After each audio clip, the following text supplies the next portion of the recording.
안녕하세요. 오늘도 사연살롱을 찾아주셔서 감사합니다. 부산에 살고 있는 새댁이에요. 우리 부부는 결혼한 지는 얼마 안 됐지만 자주 이세 계획에 대한 얘기를 나눠요. 둘 다 아이를 좋아해서 둘 이상은 낳을 생각이죠. 저는 유치원 교사 일을 하고 있어요. 아이를 좋아해서 시작한 일이지만 솔직히 아이 돌보는 일이 힘들기는 해요. 그래도 아이들의 웃는 모습을 보면 피로가 싹 사라져요. 이런 거 보면 유치원 교사 일이 제 천직이긴 한가 봐요. 유치원에서 일을 하다 보면 아이들은 물론 학부모들도 많이 만나게 돼요. 가끔은 뭐 이런 부모가 다 있나 싶은 학부모도 만나게 되고요. 제가 사연을 보내게 된 것도 바로 그런 학부모에 대한 얘기를 하기 위해서예요. 어떻게 보면 제 인생에서 가장 충격적인 일이기도 했거든요. 제가 유치원 교사를 꿈꾸게 된 건 고등학교 2학년 때부터였어요. 그때까지만 해도 저는 꿈도 없었고 수능 점수에 맞는 대학에 원서나 넣자는 심정으로 살고 있었어요. 그러던 어느 날 학교에서 직업체험 행사에 참여하게 되었어요. 저희 학년 전체가 의무적으로 참여해야 하는 행사였죠. 학교와 연계한 장소 중 하나를 골라서 그곳에서 하루 동안 그 직업을 체험해보는 행사였어요. 선착순 신청이었는데 제가 늦게 가는 바람에 남은 자리에 신청을 해야 했죠. 저희 집에서 가장 가까운 곳이 어딘가 봤더니 유치원이더라고요. 그래서 유치원으로 가기로 했죠. 행사 당일 저는 그 유치원으로 향했어요. 1일 교사 체험을 하게 된 거죠. 가서 원장 선생님과 인사를 나누고 어떤 일을 할지 안내를 받았어요. 저 포함 5명 정도가 있었고 저는 그중 1명과 4살 반에 배정되었어요. 가장 어린 아이들의 반이었죠. 처음에는 우는 아이들을 보고 어떻게 해야 할지 몰라 당황스럽고 난처했지만 시간이 지날수록 아기들이 너무 예뻐서 그런 걱정이 싹 사라져버렸어요. 눈웃음을 지으며 어눌한 말투로 쫑알대는 모습이 어찌나 귀엽던지. 그리고 결정적으로 제가 유치원 선생이 돼야겠다고 생각한 계기가 있어요. 아이들 낮잠 시간이었는데 한 여자아이가 내내 칭얼대면서 엄마를 찾으며 잠도 안 자서 선생님들이 난감해하던 차였죠. 세희 학생, 내가 팔이 지금 너무 아파서 그러는데 잠깐만 이 아이 좀 안아줄 수 있어요? 하고 그 아이를 제게 넘기셨어요. 저는 얼떨결에 아이를 받았어요. 그리고 나름 아기 등도 토닥거리고 작게 자장가도 흥얼거려 주었죠. 그런데 아이가 서서히 울음을 그치더니 갑자기 두 팔을 들어선 제 목을 꽉 끌어안지 뭐예요. 그리고 얼마 지나지 않아 스르르 잠이 들어버렸어요. 자면서도 제 목을 잡은 팔을 풀지 않았죠. 순간 알 수 없는 감동이 밀려왔어요. 아이들이 나를 믿고 내가 자기들을 위해 노력한 걸 알아주는구나 싶었죠. 그게 너무 행복해서 그 아이를 안고 있으면서 나중에 유치원 선생님이 되어야겠다고 결심했어요. 아이가 잠들도록 저는 내내 안고 있었어요. 행사 시간이 종료되고 다른 애들은 다 집으로 갔지만 저는 남았어요. 아이들 학교 시간까지 제가 남아서 도와드리면 안 될까요? 하고 여쭤봤더니 흔쾌히 그러라고 하셔서 계속 남아 아이들을 돌봤어요. 오후가 되니 아이들은 하나 둘씩 엄마 손을 잡고 유치원을 떠나기 시작했어요. 아이들을 보내고 나면 어질러진 교실과 화장실을 정리했어요. 그런데 한 아이가 혼자 남아있지 뭐예요. 바로 제 목을 꽉 끌어 안았던 그 아이였죠. 다른 친구들이 다 집으로 돌아가도록 그 아이의 부모님은 아이를 데리러 오지 않았어요. 선생님들도 아이도 익숙한 일인 듯 놀라지는 않는 듯 했고요. 아이는 교실에 남아 홀로 인형을 가지고 놀았어요. 그 모습이 안타까워 물었죠. 저 애는 언제 부모님이 오시나요? 그러자 선생님이 그러시더군요. 할머니가 데리러 오시는데 매일 늦네요. 청소일을 하신다고 들었는데 일이 늦게 끝나시나 봐요. 저는 그때까지만 해도 아이의 부모가 늦게까지 직장에서 일을 해서 할머니가 대신 돌보는 아이가 아닐까 생각했어요. 그렇게 저녁 6시가 넘어서야 유치원 문이 열리고 누군가가 들어왔어요. 50대 정도로 보이는 아주머니셨죠. 그분이 오시자 유치원 선생님은 유진아, 엄마 오셨다. 이제 집에 가야지? 하고 마지막까지 남아있던 그 아이를 안고 나왔어요. 순간 의아했어요. 아까 할머니라고 들은 것 같았으니까요.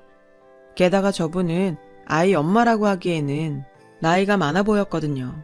그런데 다시 보니까 아주머니 뒤에 다른 한 명이 서 있더라고요. 머리를 부분 파란색으로 물들인 여자였어요. 화장도 진하고 염색을 하긴 했지만 앳돼 보였죠. 18살이던 저와 몇 살 차이 안 나는 것 같았어요. 다만 학생이라기에는 화장도 진하고 액세서리도 그렇고 수수한 차림의 아주머니야 대조적으로 보였죠. 선생님이 아이를 데리고 나오자 아주머니가 아이를 받아 안으셨어요. 뒤에 서 있던 여자는 아이가 내민 손을 잡아주고 흔들어주는 게 고작이었죠. 아기는 제 쪽으로 손을 흔들며 선생님 안녕 이라고 말했고 저는 손을 흔들어 주었어요. 그렇게 아기는 떠났고 저는 끝까지 남아 유치원 뒷정리와 청소를 도왔어요. 그곳 선생님들이 칭찬도 많이 해주셨고 원장 선생님은 제가 좋은 유치원 교사가 될 수 있을 것 같다며 유아교육과에 가서 공부 열심히 하고 꼭 우리 유치원에 와달라며 칭찬을 해주셨어요. 저는 그러겠다고 했고요. 저는 아까 그 아이에 대해 물었어요. 마지막에 간 아이 있잖아요. 유진이요. 할머니가 데리러 온다고 하셨었는데 왜 아까는 엄마라고 하신 건지 여쭤봐도 될까요? 그러자 유진이 담임선생님이 속사정을 얘기해 주셨어요. 아, 그거요? 아이를 안고 가신 분은 할머니가 맞아요. 유진이 외할머니세요. 할머니 뒤에 서 있던 여학생 봤죠? 염색머리 여학생이요. 세희 학생보다 2살인가 더 많은 걸로 알고 있어요. 올해 20살이던가? 아무튼 16살에 유진이를 낳았다나 봐요. 저는 그 말에 깜짝 놀랐어요. 세상에 16살에 애를 낳다니. 16이면 중학생 때 아이를 낳았다는 얘기잖아요. 그런데 얘기를 들어보니까 일찍부터 날라리였다고 하더라고요. 아무튼 애 아빠네는 좀 있는 집이었는지 애 지우라고 돈만 주고는 그쪽 부모가 아들을 외국으로 유학을 보냈다더군요. 근데 유진이 할머니가 독실한 기독교 신자라서 애 지우는 건 안 된다고 했고 그래서 애를 낳았다는 거예요. 그 과정에서 유진이 외할아버지랑도 한바탕 난리였고요. 어쨌든 16살짜리 애가 애 키울 능력이 있겠어요. 그래서 유진이 외할머니가 외할아버지 호적에 올렸다더라고요. 호적상으론 외할머니가 유진의 엄마로 되어 있고 친엄마는 언니로 되어 있대요. 충격적인 얘기였죠. 나랑은 2살 차인데 정말 다른 인생을 살고 있는 것 같았거든요. 16살에 임신을 할 수 있다는 것도 제게는 놀라운 일이었고요. 유진이 할머니가 유진이를 보살펴주고 계신다는 건 다행이었지만 그래도 유진이에게 연민이 느껴졌어요. 집으로 돌아가기 전에 원장 선생님이 저를 불러서는 그러시더라고요. 혹시 유아교육과 준비하면서 봉사활동 기록 증명 같은 거 필요하면 언제든지 와요. 내가 세희 학생은 특별히 해줄게. 저는 감사 인사를 드리고는 집으로 돌아왔어요. 그날 이후 제 목표는 유아교육과로 잡았어요. 목표가 생기니 공부도 더 열심히 하게 되었죠. 여름방학이나 주말에는 그 유치원에 가서 봉사활동을 했는데 자주 가다 보니 아이들도 저를 잘 따랐고 특히 유진이가 저를 참 많이 따랐어요. 그때도 유진이는 늘 제일 마지막에 집으로 돌아갔어요. 어쩔 땐 할머니가 오시고 어쩔 땐 엄마가 와서 데리고 갔어요. 그런데 엄마는 아무래도 유진이를 잘 못 돌보는 것 같더라고요. 애를 낳는 것도 그렇고 달래는 것도 미숙해 보였죠. 유진이가 칭얼대거나 말을 안 들으면 아 진짜 어쩌라고 너만 힘들어? 그러면서 애한테 짜증을 부려댔죠. 제 또래라 그런가 볼 때마다 묘한 감정이 들었어요. 말로만 듣던 청소년 부모의 모습이 이런 건가 싶기도 했고요. 저는 남은 고등학생 기간 동안 열심히 공부했고 다행히 원하던 대학의 유아교육과에 합격하게 되었어요. 그 소식에 부모님은 물론 봉사활동을 했던 유치원 선생님들도 무척 기뻐해 주셨어요. 무엇보다 꿈도 없던 제가 제 길을 찾았다는 게 무척이나 다행이었고 스스로도 뿌듯했어요. 다만 제가 들어간 대학이 저희 집과는 다른 지역에 있어서 그게 좀 걸렸죠. 처음엔 기숙사 신청을 하려고 했는데 부모님이 아들이면 몰라도 딸을 혼자 타지로 보낼 수는 없다고 하시는 거예요. 그러더니 이사를 결정해버리셨죠. 그렇게 저희 가족은 그 동네를 떠나게 되었고 유진이와도 헤어지게 되었어요. 유진이가 부디 티 없이 밝게 자라기를 바랄 뿐이었어요. 대학생이 되어서도 열심히 공부했어요. 아이들을 돌보는 건 실전이 중요한데 이론책만으로 공부하려니 현실과 괴리가 느껴지더라고요. 그래도 현장에 투입되기 위해선 이론을 공부해야 했죠. 3학년이 되자 현장 실습을 하게 되었는데 아무래도 고등학교 때 봉사활동을 한 게 많이 도움이 되었죠. 어느덧 시간이 흘러 저는 졸업을 하게 되었고 여러 군데 이력서를 넣은 끝에 정식으로 유치원 교사가 되었어요. 막상 유치원 교사로 현장에 투입돼 보니 봉사활동 개념으로 하던 것과는 천지 차이더라고요. 훨씬 힘들고 바쁘고 신경 써야 할 일도 많았어요. 아이들도 일일이 챙겨야 하고 무엇보다 학부모님과의 소통이 중요했죠. 우리를 믿고 아이를 맡기는 거였기에 신뢰를 쌓는 게 무엇보다 중요했거든요. 그렇다 보니 손이 가는 곳이 한둘이 아니었어요. 받는 급여에 비해 노동량도 많고 노동 시간도 길었죠. 그래도 아이들을 보면 그나마 피로가 풀리고 이 일을 하길 잘했다는 생각이 절로 들었어요. 부모님은 딸이 유치원 교사라고 했더니 주위에서 중매서겠다는 분들이 많다며 좋아하셨어요. 그러면서 은근히 저를 자랑스러워 하시더라고요. 제가 취직하고 얼마 뒤 저희 집엔 좋은 소식이 들렸어요. 오빠가 그렇게 바라던 승진을 했거든요. 오빠는 저보다 7살이 많아요. 나이 차이가 꽤 나다 보니 오빠는 제게 오빠라기보다는 보호자 느낌이 강했죠. 오빠가 승진하던 날 엄마는 푸짐한 저녁상을 준비하셨어요. 맛있게 저녁 식사를 하고 있는데 오빠가 긴장한 표정으로 그러더라고요. 저 드릴 말씀이 있어요. 저는 무슨 얘기길래 저렇게 폼을 잡나 했어요.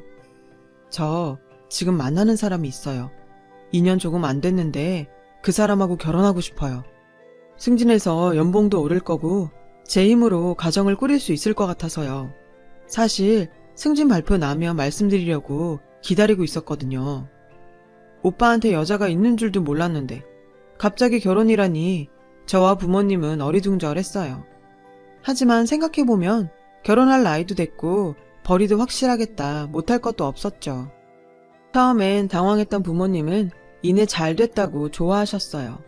안 그래도 오빠 혼처를 알아보시던 엄마는 특히나 더 그랬죠. 그런데 왠지 오빠 표정이 밝지만은 않더라고요. 그런데 미리 말씀드려야 할 게 있어요. 제가 만나는 사람 부모님이 안 계세요. 어릴 때 돌아가셔서 할머니 손에서 자랐대요. 그래도 사람이 참 착해요. 화장품 숍에서 일하고 있는데 능력도 있고 성실해요. 편견 없이 봐주셨으면 좋겠어요. 평소 저희 부모님 집안을 따지거나 하는 분들은 아니세요. 사람 됨됨이를 먼저 따지는 분들이죠. 그래서 고아라는 말을 들으셨을 때도 못마땅한 기색 같은 건 없었어요. 오히려 미리 말해줘서 고맙다고 하셨죠. 그건 저도 마찬가지였고요. 일주일 뒤 오빠한테 전화가 왔어요. 이번 주 금요일에 인사드리러 온다고요. 그날이 되자 엄마는 상다리가 부러지게 음식 장만을 하셨고 다들 떨리는 기분으로 예비 새언니를 기다렸어요. 마침내 만나게 된 예비 새언니는 검은 생머리에 여성스러운 사람이었어요. 엄마는 그런 언니가 마음에 들었는지 어디서 이런 참한 아가씨를 데려왔냐며 좋아하셨죠. 그런데 저는 왠지 기분이 이상했어요. 왠지 낯설지가 않았거든요. 어디서 봤는지 기억은 안 나는데 분명 아는 얼굴이었죠. 찝찝하긴 했지만 별일 있겠나 싶어서 내색은 안 왔어요. 식사를 마치자 예비 새언니는 제가 부모님도 안 계시고 직업도 변변치 않아서 죄송해요. 하지만 저 잘할 자신 있어요. 부모님께도 그렇고 아가씨한테도요. 저희 부모님은 이렇게 와줘서 고맙다며 다른 건 신경 쓰지 말라며 앞으로 딸처럼 생각할 테니 어려워 말라고 하셨어요. 예비 새언니는 그러겠다며 제게 친자매처럼 지내자고 하더군요. 사근사근한 언니의 행동에도 불구하고 저는 내심 불안했어요. 하지만 어쩌겠어요. 오빠가 좋다는데. 그 후로도 예비 새언니는 자주 집에 찾아왔고 결혼 준비도 잘 진행됐어요. 언니는 과하다 싶을 정도로 저희 부모님께 잘했는데 저는 그런 모습이 가끔 당황스럽기도 했어요. 그럴 때마다 엄마는 제게 사람 싹싹하고 좋은데 왜 트집이냐고 핀잔을 주셨죠. 그렇게 오빠의 결혼 날짜는 하루하루 다가왔고 이대로 간다면 앞으로 행복하게 사는 일만 남은 것 같았어요. 그러던 어느 날이었죠. 퇴근 준비를 하는데 언니한테 문자가 온 거예요. 집 근처로 갈 테니 만나서 같이 저녁을 먹자더군요. 저는 알겠다고 답장을 보내고는 집으로 향했어요. 집에 거의 다 왔을까? 저희 집 근처에서 시끄러운 소리가 들리더라고요. 보니까 누가 통화를 하고 있더라고요. 무슨 통화를 저렇게 시끄럽게 하나 싶어 다가가 보니 예비 새언니더라고요. 그런데 그 모습은 제가 평소 봐왔던 모습이 아니었어요. 아, 나도 내 인생 좀 살자고. 언제까지 내가 그래야 돼? 어차피 호적도 아빠 아래로 돼 있는데 낳으라고 한 게 누군데 근데 왜 이제 와서 내 발목을 잡아? 그때였죠. 제 귀를 때리는 한마디가 들린 건. 엄마만 힘들어? 그 말에 불현듯 떠올랐어요. 7년 전 고등학생 때 봉사활동을 했던 유치원에서의 일이요. 유진이. 맞아요. 예비 새언니는 유진이를 서툴게 안고 있던 유진이 친엄마였어요. 생각이 거기까지 이르자 가만히 있을 수가 없었어요. 다가가 예비 새언니 손에서 핸드폰을 휙 뺏었어요. 제 행동에 예비 새언니는 놀라서 아무 말도 못하고 멍하니 보기만 했죠. 저는 전화기에 대고 물었어요. 유진이 할머니세요? 그러자 상대는 당황한 목소리로 제게 누구냐고 묻더군요. 유진이 외할머니 목소리였어요. 그 순간 예비 새언니가 핸드폰을 뺏어선 통화를 종료했어요. 예비 새언니는 제가 유진이를 알고 있다는 사실에 놀란 것 같았어요. 유진이 엄마 맞죠? 낯이 익더라니. 유진이는 어쩌고 고아 행세까지 하고 다녀요? 왜 고아라고 거짓말했냐고요? 그러자 예비 새언니는 횡설수설 하더니 제 손을 덥석 잡고 애원하기 시작했어요. 아가씨, 제발 아무 말도 말아줘요. 나도 새 출발하고 싶어요. 나도 내 인생 살고 싶다고요. 그러니까 제발 오빠랑 결혼할 수 있게 도와줘요. 네? 어이가 없었어요. 고아 행세까지 하는 것도 모자라 애까지 버리고 새 출발을 하겠다니. 이게 말이 되냐고요. 새 출발이요? 누구 맘대로. 나 혼자 잘 살겠다고 부모도 버리고 제 자식도 버리는 인간이 무슨 새 출발. 그래요. 당신이 결정한 일 아니라는 거 알아요. 엄마에 대한 원망도 있을 거고요. 하지만 당신이 가진 아이잖아요. 당신 같은 상황이라고 모두 다 당신같이 살진 않아. 우리 오빠한테 시집 올 거였으면 사실대로 얘기는 했어야죠. 당신 같은 인간한테는 그런 기회는 없어. 당장 돌아가서 유진이나 챙겨요. 저는 손을 뿌리치고 집으로 들어왔어요. 예비 새언니가 애타게 저를 불렀지만 무시해버렸어요. 집에 들어온 저는 연락처를 뒤져서 예전 그 유치원 원장 선생님께 전화를 했어요. 유진이? 아우 기억하지. 지금쯤 초등학교 3학년 정도 됐을걸. 내가 듣기로는 유진이 취약 통지서 나오고 얼마 안 돼서 유진이 친엄마가 집을 나갔다고 들었어. 유진이 할아버지가 백방으로 뒤져서 연락은 닿은 모양인데 집에 안 가겠다고 연락하지 말라고 그랬다나?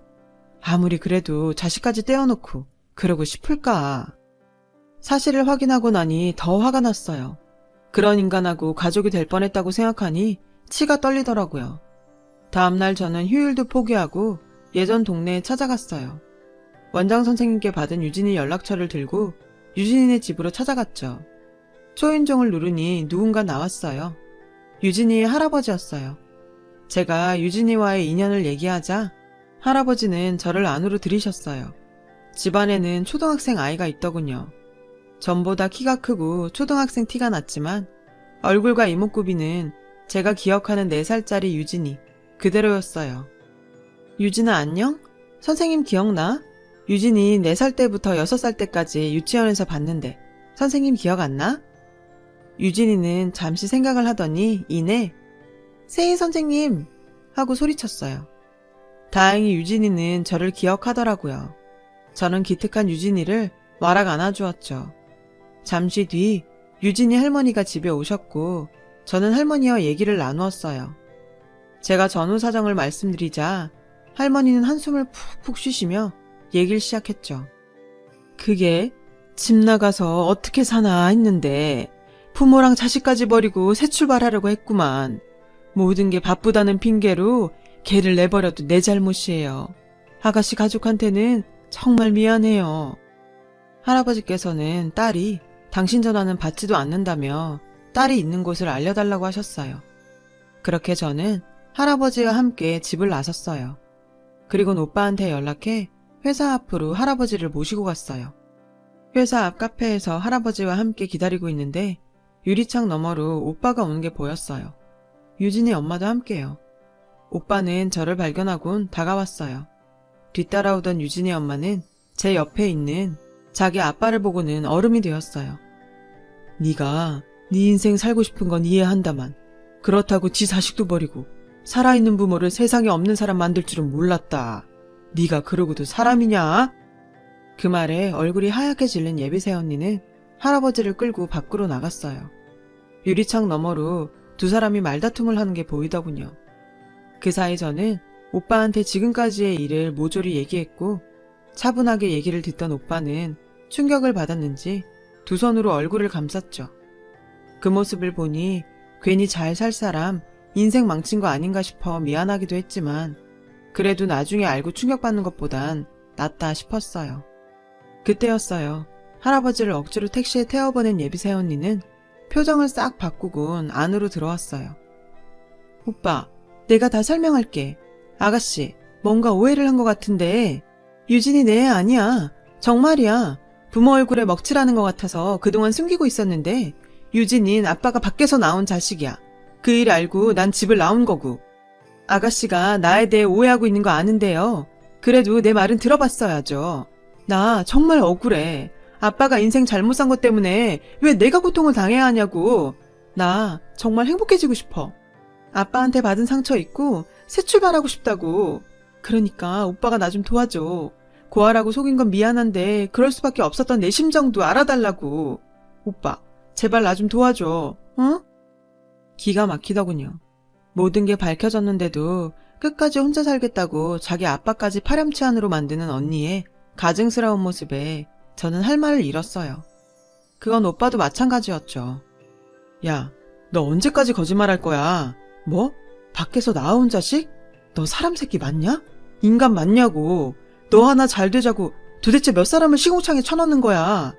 이러고도 끝까지 결혼을 하겠다고? 새 출발하고 싶다고? 웃기지 마. 네가 저지른 일도 책임 못 지는 인간한텐 새 출발이라는 건 없어. 그러니까 꿈도 꾸지 마. 이 쓰레기 같은 인간아. 오빠는 할 말을 끝내곤 가버렸어요. 저도 오빠를 따라 카페를 나섰고요.